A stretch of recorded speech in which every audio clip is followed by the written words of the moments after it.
Hi everyone, it's Chris. So far in this series, we've talked about very practical things: money, housing, timing, work.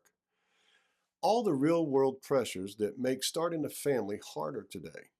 But today I want to talk about something a little less obvious, something softer, but still powerful: culture.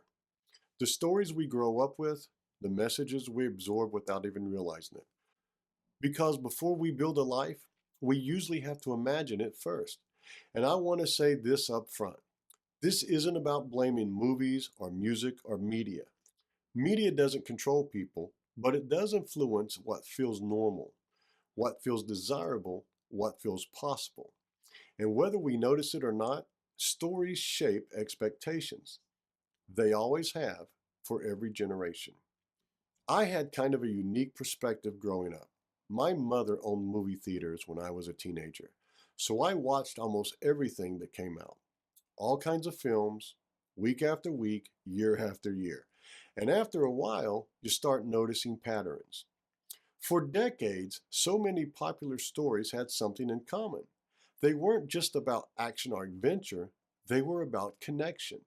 People meeting, falling in love, building a life together. Even big action movies usually ended the same way. The hero didn't just save the day, he found someone to share life with. Partnership was a big part of the story. Family was part of the picture. It wasn't forced, it was just normal, expected, almost assumed. But over time, I noticed something slowly change. Not overnight, not dramatically, just gradually.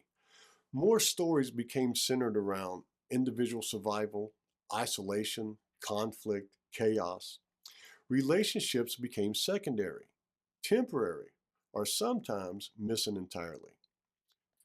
Family life didn't get attacked, it just stopped showing up as often. And when something quietly disappears from our stories, it can slowly disappear from our imagination too.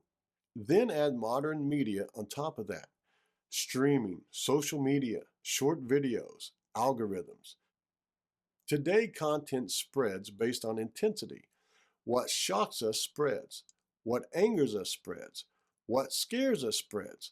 But calm, stable, long term life, that doesn't go viral. It shows up less.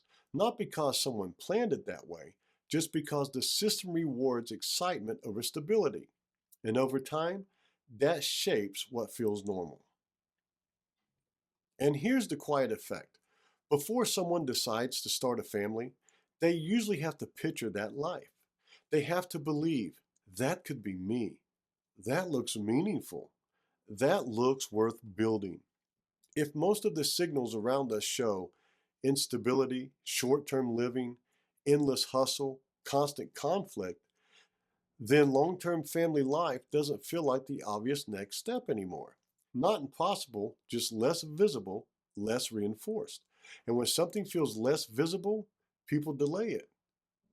And this matters. Culture isn't the main cause of declining birth rates. Money and timing matter more. We've already talked about that. But culture adds pressure. It interacts with everything else. If life is expensive and work is exhausting and the future feels uncertain and you rarely see family life modeled positively, the path gets narrower. Not because anyone decided it should, just because of drift. And drift is powerful. The good news: culture can move in positive directions too. Stories can remind us of what matters: community, commitment, partnership, raising kids, building something lasting. Not by preaching, just by showing that those lives are meaningful and possible. Because what we see, we're more likely to believe we can build. In the next video, we're going to talk about something even more practical: work, schedules, burnout. Because even if someone can afford a family, even if they want to, they still need the energy to live that life. And a lot of people today are simply exhausted. So we'll talk about that next. Thank you for watching, and God bless America.